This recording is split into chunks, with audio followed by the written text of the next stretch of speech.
Good afternoon, everyone, and welcome to the next in the series of COVID-19 webinars sponsored by the Emergency Preparedness Network.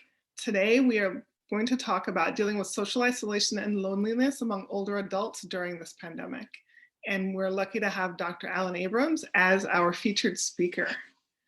So every time we do one of these webinars, we have different people. So I'll reintroduce myself. I'm Dr. Charlene Brown, the CEO and founder of CNA Simulations VR.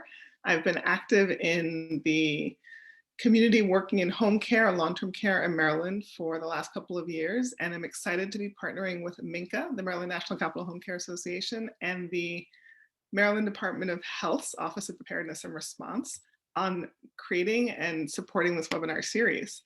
And that is why we are going to spend some time thanking all of those people. So the Office of Preparedness and Response at the Department of Health had the vision to move this webinar series forward, and we'd like you to join the Emergency Preparedness Network. So if you just go to that website on your screen, you can sign up to join our mailing list anytime. And if you're a Maryland or a DC home care agency and you're not a member of MNCA, you are missing out, the Maryland National Capital Home Care Association. So just go to MNCA.org and reach out and learn more about the organization, and perhaps it'll be a good fit for you and your agency. And then of course, there's my company, CNA Simulations VR, where we create virtual reality clinical rotations for nursing assistants to help them become certified during the pandemic. All right, next screen. We have Nasen Weisbord and I, who have been working to curate this series of webinars, are thrilled about the upcoming webinar series, and we have a jam-packed November and December. So today, Dr. Abrams, December 2nd, the week after Thanksgiving, we have Dr. Beth Galick, who'll talk about stress management for home care clinicians during COVID. On December 4th, we have Dr. Luke Kalb, who'll talk about mental distress among children needing care during COVID. So this is the one for people working in home care or long-term care of children, but it's also for anybody who's a parent and wants to understand what's going on with mental distress among children. December 10th, the one and only Linda Tadazio is going to talk about post-COVID clinical considerations in the home. And we're having Dr. Abrams come back on December 15th to talk about caring for older adults with COVID. So Linda Tadazio is going to talk about post-COVID clinical considerations, so the life after you've had COVID, and Dr. Abrams will be talking about adults who actively are in the midst of having COVID. Finally, in December 17th, Ama Adepa Grin is coming back. She's a CNA. She's going to talk about caring for the caregiver from her unique perspective as a certified nursing assistant working during the pandemic in home care. Okay, that's what's coming. So stay tuned, and you can, if you have any questions about how to register for these webinars, just reach out to the Emergency Preparedness Network, info at this whole long thing here, mdemergencyprepnetwork.org, or just reply to the invites for this webinar. So Dr. Alan Abrams, way back when, but not that far ago, I'm a physician and I trained in internal medicine at the Cambridge Health Alliance in Massachusetts. And this physician here was one of the attendings who taught me internal medicine. He is a geriatrician with more than 4 decades of experience working on healthcare delivery models for older adults. He's on faculty at Harvard Medical School. He's on the board of directors for Senior Helpers and serves as their main geriatric clinical advisor. But you know, that isn't enough to keep him busy. So he's also the chief medical officer for Perfect Health and has had this phenomenally interesting career, all centered around care for older adults, largely in their homes. So when the pandemic hit, he was tapped by multiple organizations to really help them build a COVID response for the care of older adults in their home. And before that, he was the chief medical officer for Harvard's Beth Israel Deaconess Care Organization. He's the founding medical director of United Health's dual eligible senior care options program. The home care industry has recognized him as Physician of the Year back in 1993. He was the AMDA delegate to the White House a couple of years ago, and He is very well educated with an MPH from Harvard School of Public Health, an MD from NYU, and he also did his internal medicine residency at Cambridge Hospital, followed by a fellowship in geriatrics at Harvard Medical School. So I'm really, really excited that Dr. Abrams agreed to speak with us today. And he has so much experience thinking about and creating solutions for the loneliness and isolation that older adults feel at home, especially now. But before we turn it over to Dr. Abrams, we're going to have a poll.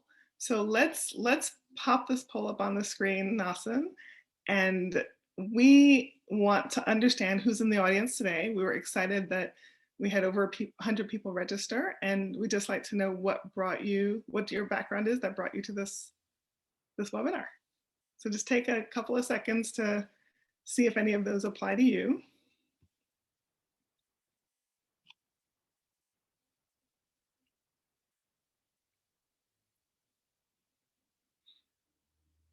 I think that's probably enough time.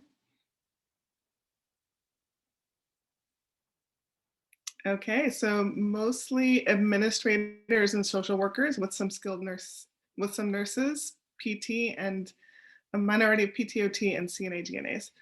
But we are pleased to have you, and this will help Dr. Abrams as he structures his talk. So without further ado, I'd like to hand this over to Dr. Abrams. If you go ahead and share your screen, the floor is yours. Thank you, Charlene, and welcome everybody.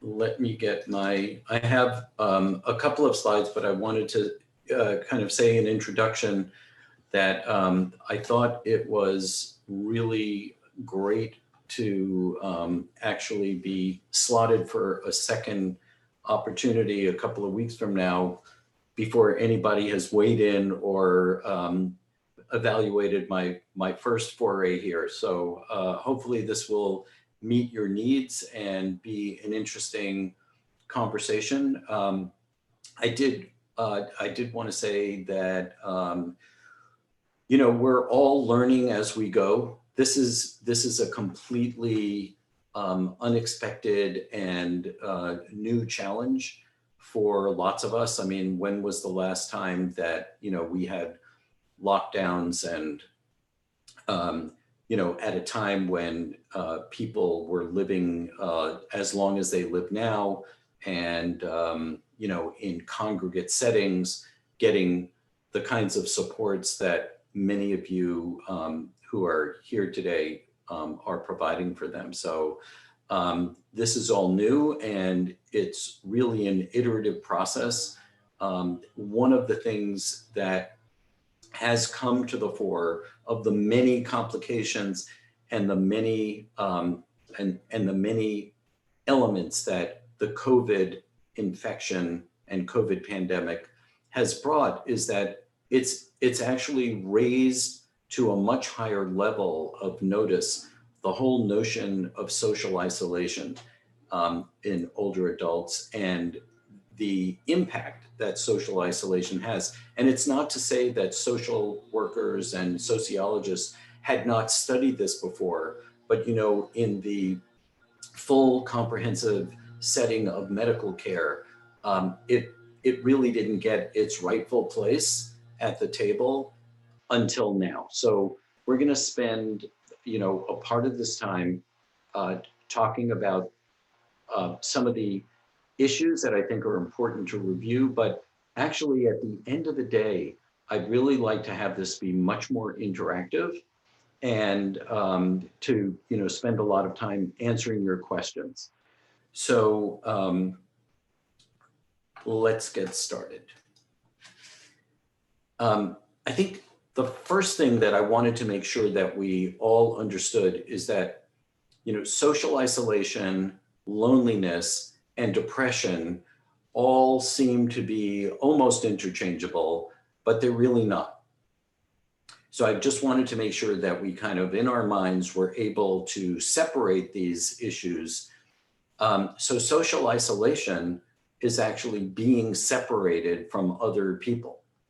And social isolation sometimes results in feelings of loneliness, and social isolation for many people leads them to become depressed.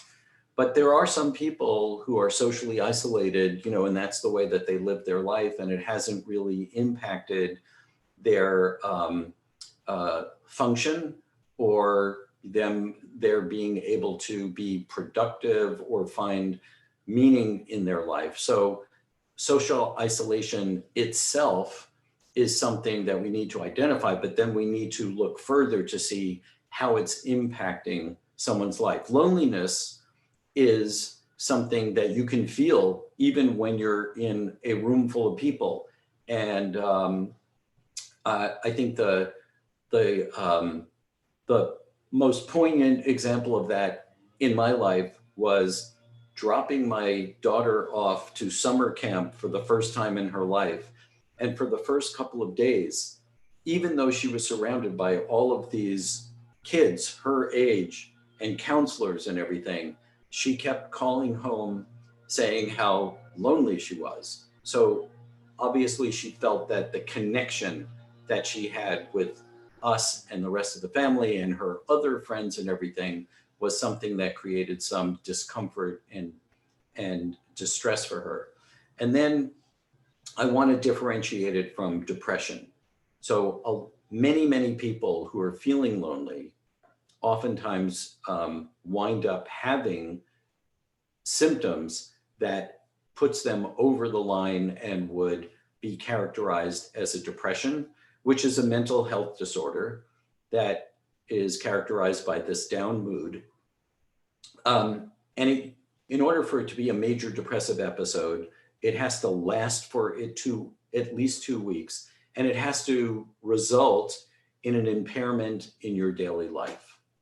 So we're going to be talking about all of these 3 labels, and they are interrelated, but they're not necessarily the same. We need to be on the lookout for all 3. The AARP Foundation, actually, I found a little bit of data pre-COVID, had done some survey, and they found that 16% of older adults report feeling lonely, and that was pre-COVID. So, I would say we need to guesstimate that it's 2 or 3 times that during this COVID pandemic, and that 1 out of 3 adults over the age of 45 have report feeling lonely as part of their baseline survey. So, people wanting to connect and feeling like they don't have the connections that they're longing for is something that in and of itself is almost a pandemic, it seems, in adult life. So a couple of things that are important to then, kind of move to is that, so we don't do a very good job, at least in the healthcare system. And I would bet that the social service folks who are on this webinar probably do a much better job, but we don't do a great job of diagnosing any of these 3 problems. We have gotten better at diagnosing depression because of some of the requirements for quality metrics that all of the payers are being held to. But we don't really do a great job at highlighting and diagnosing social isolation as a problem that needs to be solved for certain people that we're caring for, or their feeling of loneliness. And we'll talk about some of the things that we can do to help people who are in those boats. So we're not going to spend a lot of time on how do you manage depression, but we are going to spend a little time talking about social isolation and loneliness, which has been amplified during the COVID period. One thing that's really important is that while we all know that depression has been in evidence-based studies associated with a lot of bad health outcomes, so has social isolation and loneliness. And they've all been linked to negative outcomes in the occurrence of more chronic illnesses and actually increased mortality. social isolation and loneliness itself has also been linked to cognitive decline. And there's, the social isolation itself through an AARP study has been equated in terms of mortality to the equivalent of smoking 15 cigarettes per day. So that's pretty striking. I mean, these are not subtle or easy problems to manage in people's lives. And like I said, we haven't really done a good job of that in the healthcare system, especially in the older adult segment of the healthcare system, until COVID has kind of brought this to the fore. Now, we do have ways of measuring this, and I put depression first here because this is something that many healthcare providers and healthcare systems and payers are implementing across the board for all people over the age of 65. So, as part of their general assessment on an annual basis or periodically, they're doing a geriatric depression scale, or they do this questionnaire that's called the PHQ-2. And if somebody's positive, they then go ahead, because they're at higher risk for depression, they go ahead and do what is known as the PHQ-9, which is a little bit more in depth to see whether a person has a serious depression or not. There are very few that I'm familiar with measurements of social isolation and loneliness that are kind of standardized assessment tools, but I did find one, the UCLA Loneliness Scale, that measures a person's subjective feelings about whether they're isolated or not, or lonely, which I think is probably not a bad place to start, because really at the end of the day, as I said, talking on the first slide, that social isolation, like for some people, they are alone, but they're not lonely. For other people, they are with people, but they're lonely. So it's kind of an interesting dilemma to kind of tease out. And then there's the Berkman-Symes Social Network Index, which is another measure, which not going to go into a lot of detail on it for two reasons. One is I'm not that familiar with it, but the other is that we don't really want to focus on how you measure this, because, you kind of know in talking to people when they're missing connections and when they're feeling isolated, alone, and moving towards depression. So, in the long list of things that are related to the feeling of isolation, social isolation, there are a number of factors that we need to look at. And so we kind of mentioned the social circle that people have, looking at that network. Living alone puts a person at a much higher risk of feeling isolated and alone. Function is very strongly correlated with feelings of isolation, loss of independence and isolation, and the negative impact of chronic health conditions can cause a person to not be able to engage as much in their social network, or in community-based activities. So, you can read through some of these, but very importantly, at the bottom of this list is COVID. And the COVID virus has kind of added a new twist to all of this.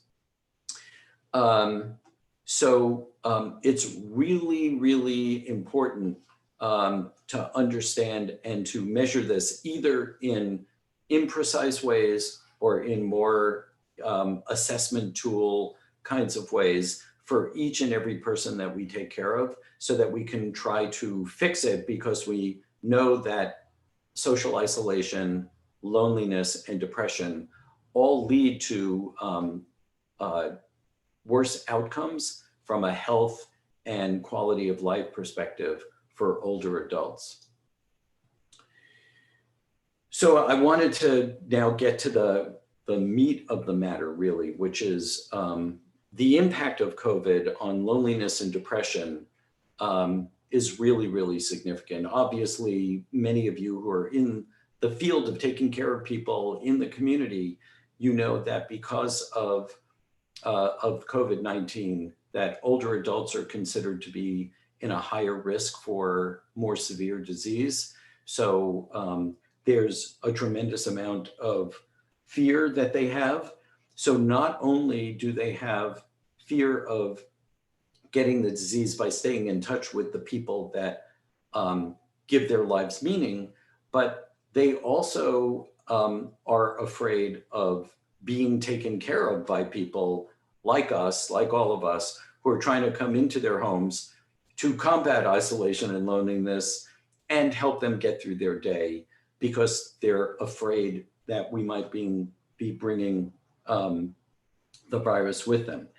And so, that makes it really, really complicated, because there's a lot of rejection of supportive care, functional assistance, and medical care. And in my practice, we've had a lot of people in assisted living facilities who have been COVID positive. And of course, they're kind of quarantining, and we did the best we could to use telehealth to be able to visit with them, to do the medical surveillance that we want to do. But, at the end of the day, if we needed to get in there to actually assess how they were doing regarding a particular chronic illness like congestive heart failure, or managing their diabetes and their vision because of their diabetes, even drawing bloods, or taking vital signs on them, there was a lot of responses that were, like, please don't come. We don't need you now. And as a result of that, some people did not get the care that they needed. The other thing too is that the other side of the coin is, because of COVID, if somebody was living in a facility like an ALF, or even in their home, and they did turn positive, that the level of fear and anxiety that they experienced heightened their determination to not be near anybody, because if they were aware of what was going on, they didn't want to give it to anybody else. So that was a factor. And then finally, for those who were at home with cognitive impairments and weren't quite aware of all of this that was going on, their family members were very, very frightened and anxious, and were really questioning in greater detail everything that we were trying to do around their medical care or their functional support. Was it really needed? How do I know that the caregiver or the provider that's coming in is COVID negative? And, show me the test, and, or else you can't come in, because the last thing they wanted to do was to have somebody that they cared deeply about, kind of get seriously ill from COVID. Just an important ramification of the COVID virus itself on people who were alone and had functional impairments is that, in addition to stemming their appetite, they also were less likely to get the supports that they needed for that appetite. And of course, you all know that COVID in many, many people causes a lot of musculoskeletal discomfort, headaches, etc. So they wouldn't eat or drink, and that would increase their risk of falls. And so in many, many ways, they needed even more support from caregivers to be around them, to push the fluids and help them with nutrition, etc.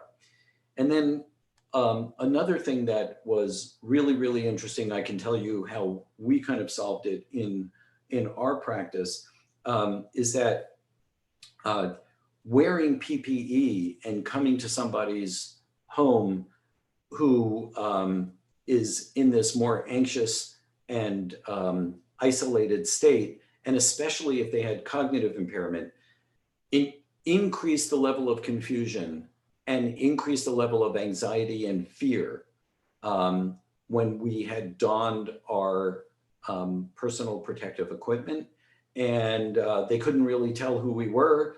It created, more discomfort and I'll say not major paranoia, but some paranoia. And it was really difficult. Now we learned this in our practice like right away in March and April of last spring. And so what we tried to do is to get everybody on our team that was visiting any of the people that we cared for in their homes to get them really, really big picture IDs so that they could hang it outside of their gear. And the person could actually see who they were behind that mask and hopefully improve their receptivity to that visit by us. So obviously the other thing that we did is we did a lot of telehealth visits, but I will say that, in order to combat loneliness and isolation, keeping people in touch with the people that mean something to them, keeping them in touch with their healthcare providers if they depend on them, to be reassured about how they're doing is really, really important. We actually strongly believe in supervising safe visits.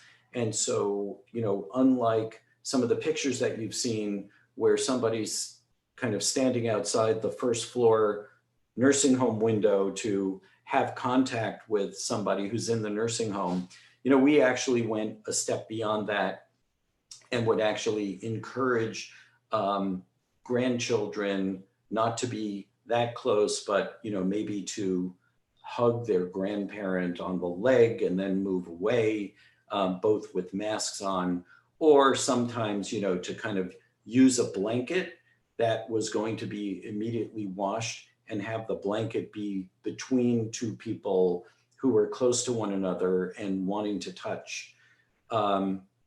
Just along those lines, when we're born, the first sensation that actually is registering fully is the sense of touch. And, we do need to, as infants, be held. And, in psychological places, some people would say that, it helps us feel where we end. We don't have great vision when we're born, and we can't really locate sound that well. Not sure about smell.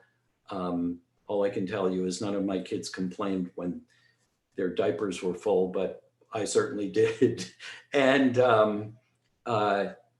when we're getting older, actually things go in reverse. And at the end of the day, and especially for people who have dementia, who have visual problems and difficulty hearing, the physical contact is actually so important as a way of helping people feel less anxious and really feel connected and better.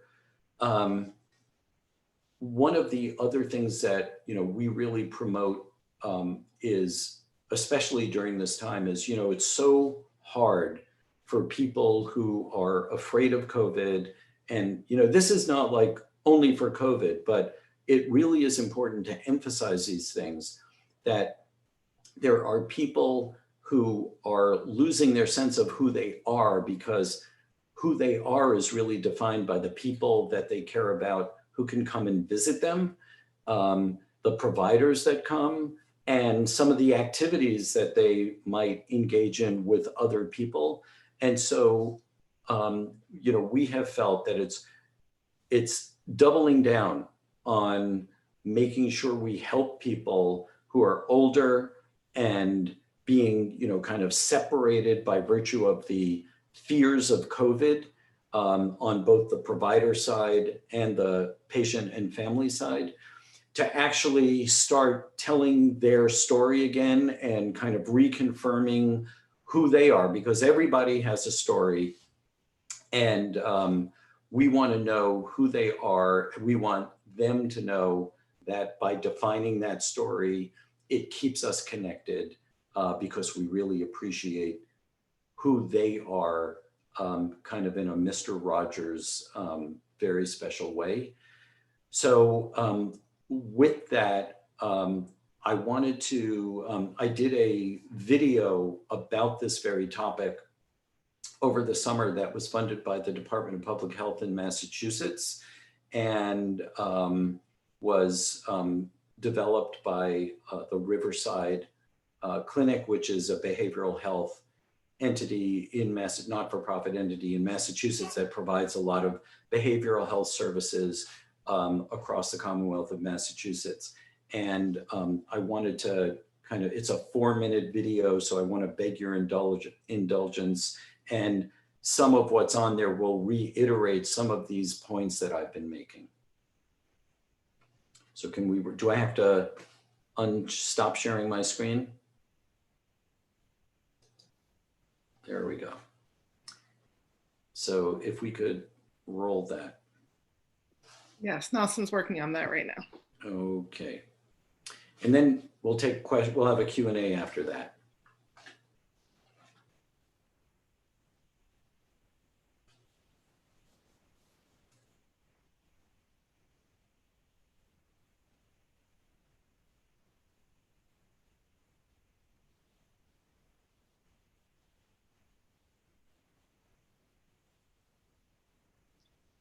Nelson, I'll go ahead and share my screen.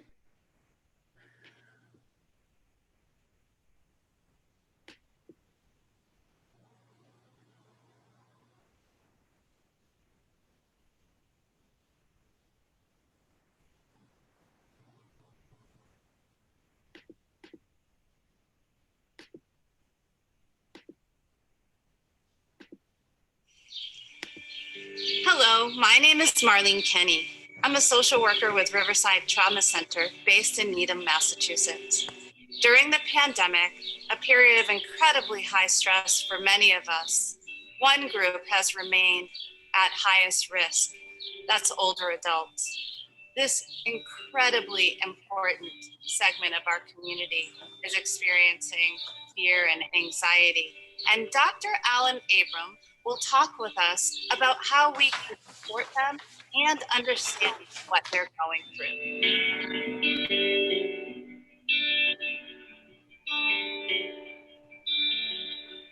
I'm Dr. Alan Abrams. I'm a board certified geriatrician who's been committed to taking care of vulnerable older adults in their homes for decades. It's been very, very difficult, especially for the more vulnerable older adults who experience a lot of uncertainty, a lot of isolation, which is leading to many of them becoming more depressed as a result. So there are a number of things that we try to do from our practice to help people deal with the fear and anxiety that's amplified during this COVID era. The first thing and the most important thing is to help identify what it is that they're afraid of. Most people who experience an infection with the COVID virus, even in the older adult population, get through it. So I think that there's a lot of reassurance that can be given about just the statistical probability. And that's a very important thing for us to be able to reassure them with repeatedly.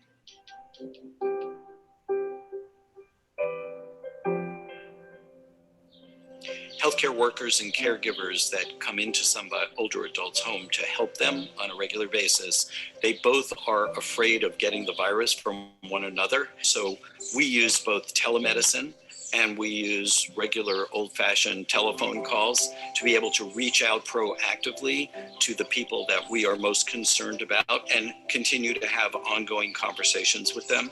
In addition to that, a lot of times we actually have to visit them using protective personal equipment.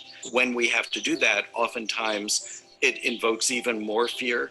So one of the things that we encourage people to do is to wear their name tag with their picture on it and maybe even have one blown up so that the person can see who they are behind that mask, and it will be reassuring that it is the trusted care provider that they're used to. So another tip to help people who are experiencing a lot of anxiety at home around the COVID issue is to teach them how to be visited in a safe way by people that are meaningful to them. During the COVID era here, makes it more difficult for older adults who are stuck in their homes and getting isolated to remember that they are a very important person. Everybody has a story to their life, and it's a very important marker of who they are as a person. By having them retell stories, write things down that are historical memories for them is a very important thing for their mental health. I wanted to share with you the story that my mother shared with me when she lived with us during the last 6 years of her life until she was almost 98. During that time, it was not infrequent that she would remind me that she had lost all of her brothers and sisters and many of her nieces and nephews, and that there was actually nobody left to validate her life. This is really, really important that everybody, as they get older, that we continue to honor who they are and who they were and what their story is. If there's one thing that is a takeaway from all of this for any healthcare worker or caregiver caring for an older adult, it's to remember that the older adult is a person with a story. Learn what that story is and celebrate it. By doing that, you may learn a lot about life and you'll be a more effective provider.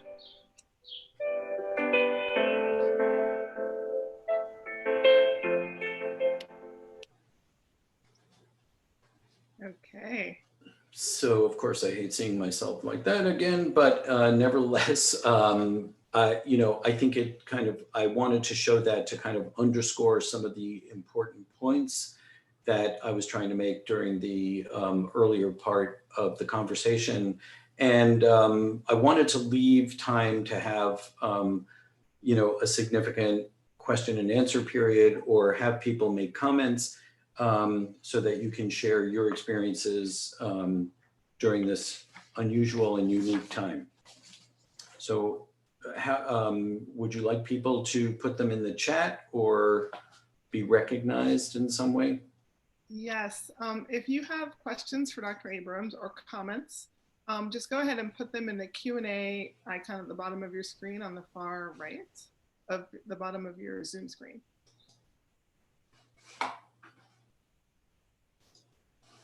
It may be that your talk was so insightful and illuminating that no room for questions. I mean, have any of you seen this challenge of isolation and loneliness among your clients? We have our first question. Is video available? Yes, we're recording the session, and the recording of this presentation will be available on the Maryland Emergency Preparedness Network website, and we'll share that link with all of the participants. Great, one question down. Other questions? And if they were referring to the video that Dr. Abrams just shared, we can send that link as well. Oh, absolutely. Yes. Thank you. You're welcome.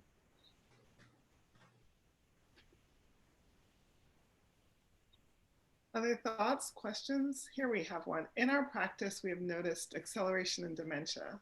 Yes, that does make sense. Dr. Abrams, do you find that the isolation of COVID is leading to worsening of dementia among older adults?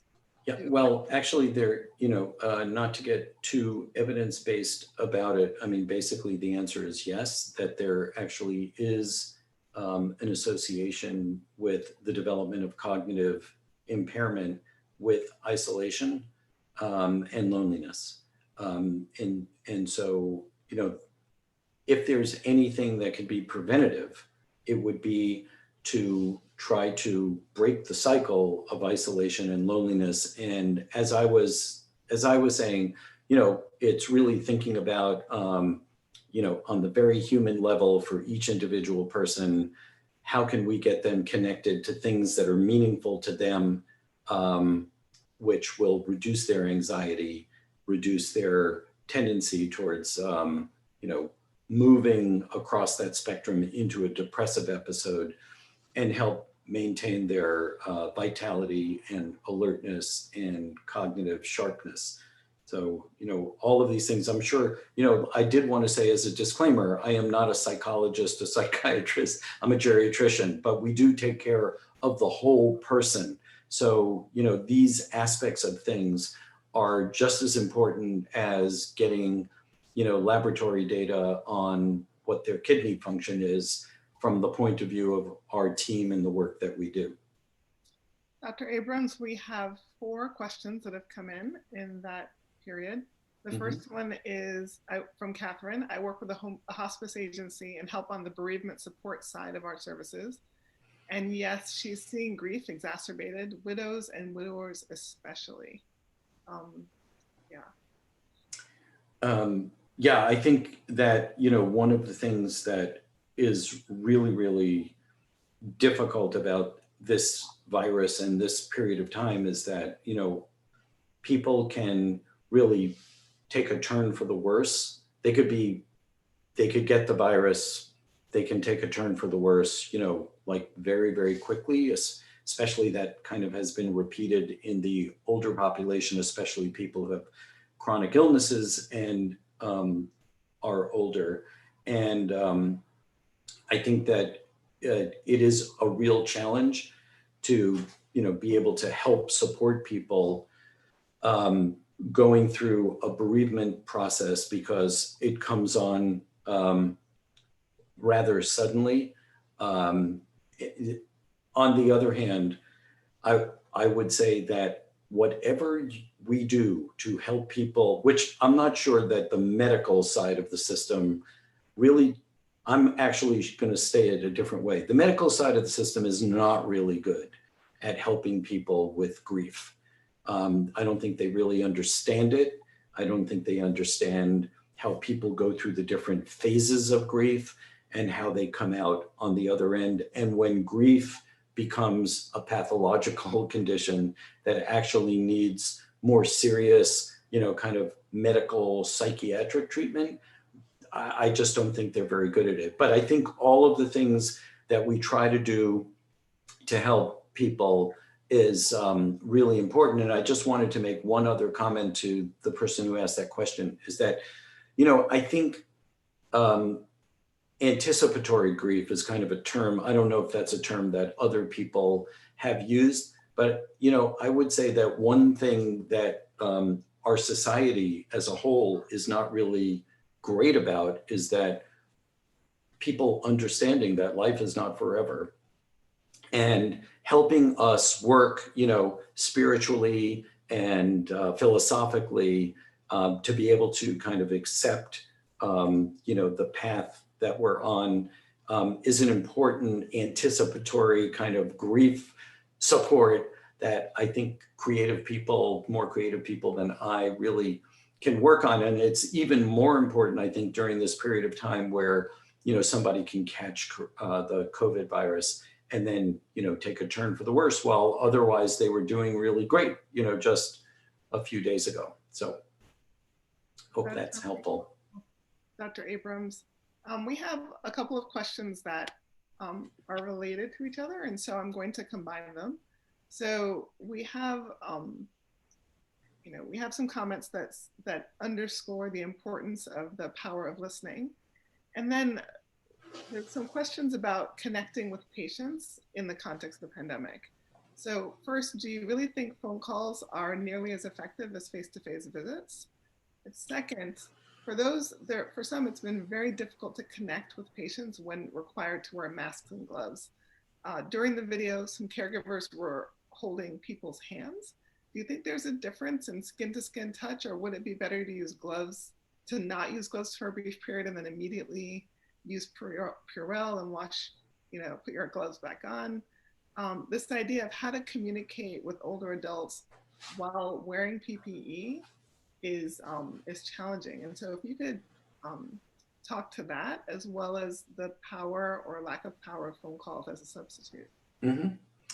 So I would say telephone calls are not as good as face-to-face meetings. I think that, but they are, kind of a regular part of almost every adult's life. So it's a continuation of something that has been a way that they have connected to people.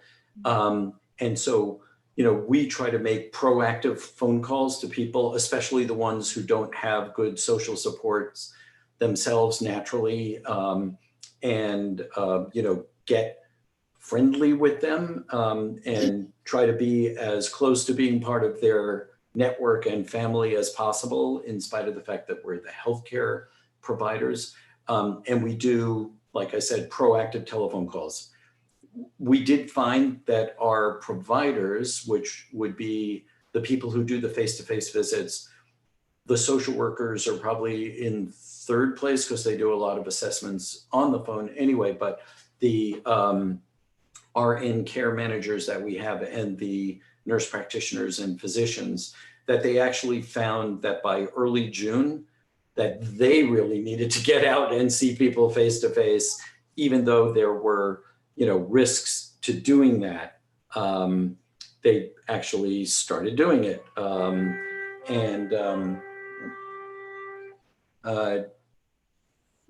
So that, I think it's second best, but I think it's better than not connecting. And then the second part of the question was around, do you take the chance of removing PPE in order to really, really touch people? I think that the public health person in me would say, no, you really can't do that. But I would say that probably for a lot of people, being able to touch them, even with gloves on, is probably beneficial. And, they feel the warmth through the gloves and they can actually feel the touch through the gloves. So I would say, only in the most extreme of circumstances would I ever, kind of think about doing that without gloves on. I can't imagine that I would ever recommend it to somebody, because it's really not safe. I concur. And so we have a question that's also related. The difficulty of talking to older adults who have hearing deficits while wearing a mask. Do you have any tips beyond speaking slowly and loudly? Because they don't have visual cues, it can be difficult. So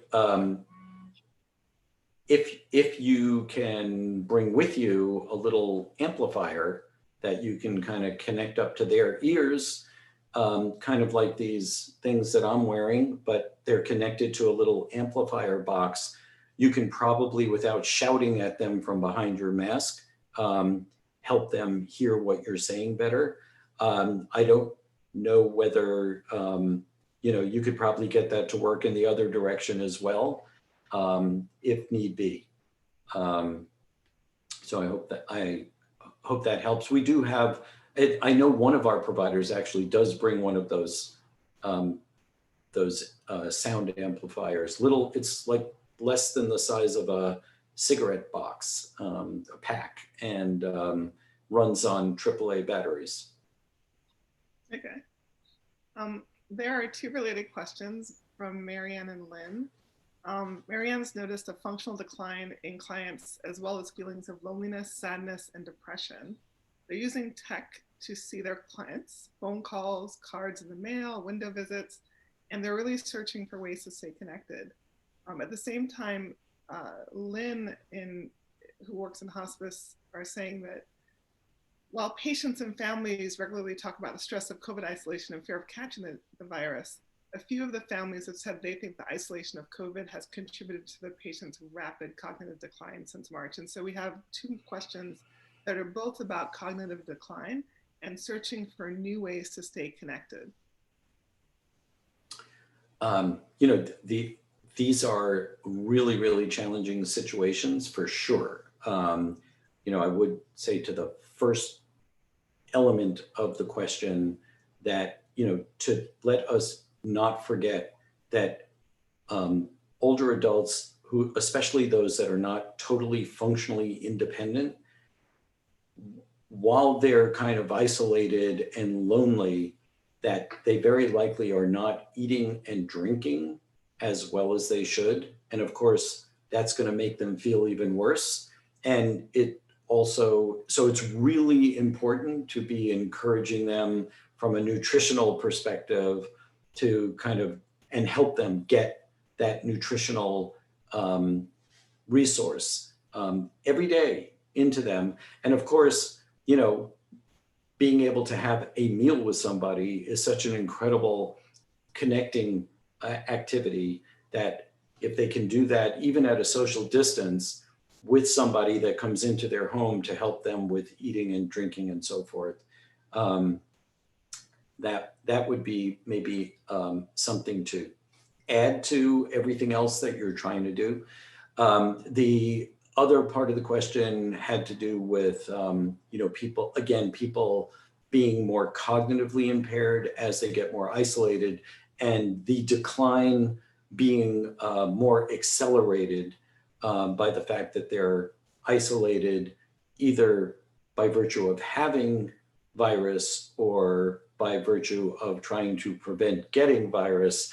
And in both cases, I would say part A is the nutritional message that I gave, but part B is doing all these things that you can think of. And I bet there are a lot of people out there that are a lot more creative than I am, that can think about how to continue to help people have meaning in their life, even while they're going through this episode of time. And I just want to say on that score, so this is the way that I think about meaning in people's lives. So it's kind of simplistic, but I kind of think of it as that there are basically three different elements that give most people meaning in their life. And the different buckets, people take from the different buckets in different amounts at different periods of time, but they are spirituality, which is not necessarily religion, but it's just spirituality, having a relationship with a higher being, a greater being, in their own way. It could be, through a religious faith. The second is productivity. So actually doing things that are productive, making things, knitting things, giving to other people, helping others in certain way, shape, or form from their isolated, quarantine at home. So that's a second thing. And then a third one, in addition to spirituality and productivity, is relationships. And that is kind of people. There are some people who get a tremendous amount of meaning by having relationships, and encouraging those who can to actually reach out and have relationships from wherever they are to the people. And it doesn't have to be just a family. It doesn't have to be an obligatory, calling a family member or something like that. It's the people who are really important to them and staying in touch. And these days with iPads and FaceTime and other kinds of ways of actually visualizing people, it can help to kind of bridge the gap a little bit. So I just think of things in those three buckets and then try to find the menu for that person at that time, knowing that it's going to change from week to week for them, or even day to day. Some people hour to hour, who knows? That's actually really great. Catherine wanted you to know that she totally agrees about bereavement and grief being a challenge to many people. And she just wants to thank you for the care you provide and your amazing presentation. Oh, thank you. We had a question that you've been answering throughout in pieces, but we have an explicit question about any final thoughts and activities that you haven't already discussed that you could suggest to be offered to older clients virtually. And we have a suggestion from Lynn, who said that they use video calls when possible, such as 8x8 or connect on FaceTime. So we have video calls as one, but are there any activities that you haven't already discussed that you'd want to offer as a resource for some of the people on the call? Let me, as I said, you all are more creative than I am. I just keep trying to think of how to reach out to people to help keep them connected. I don't have a good spontaneous answer for that one. But there's, another way of keeping connected, for example, would to have, a lot of people from the generation that we're talking about, they're not used to text messaging and Instagram and those kinds of things. So actually writing letters is a good way of communicating, and it's kind of a lost art. That's actually a really thoughtful idea. Okay, thank you, Dr. Abrams, says another person who asked a question. Okay. And I thank you, Dr. Abrams, for your excellent presentation, for sharing your insights and experience with the people who joined us today. And as always, I continue to learn from you decades later. And I'm going to switch gears and just take another moment to thank, stay tuned. Oh goodness. We are gonna thank, of course, EPN, the Maryland Department of Health Office of Preparedness and Response, Minka, and CNA Simulations VR. If you want to get in touch with anyone, the contact addresses are on the screen. And more than anything, we thank you, the audience, for participating and creating the space for us to have this important discussion about loneliness and social isolation that is really crippling the older adults that we care about during the COVID-19 pandemic. So thank you for joining us, and you have a wonderful rest of your week. Please stay safe. Take care. Thanks, Charlene. Thanks, everybody. Bye-bye. Thank you, Dr. Abrams.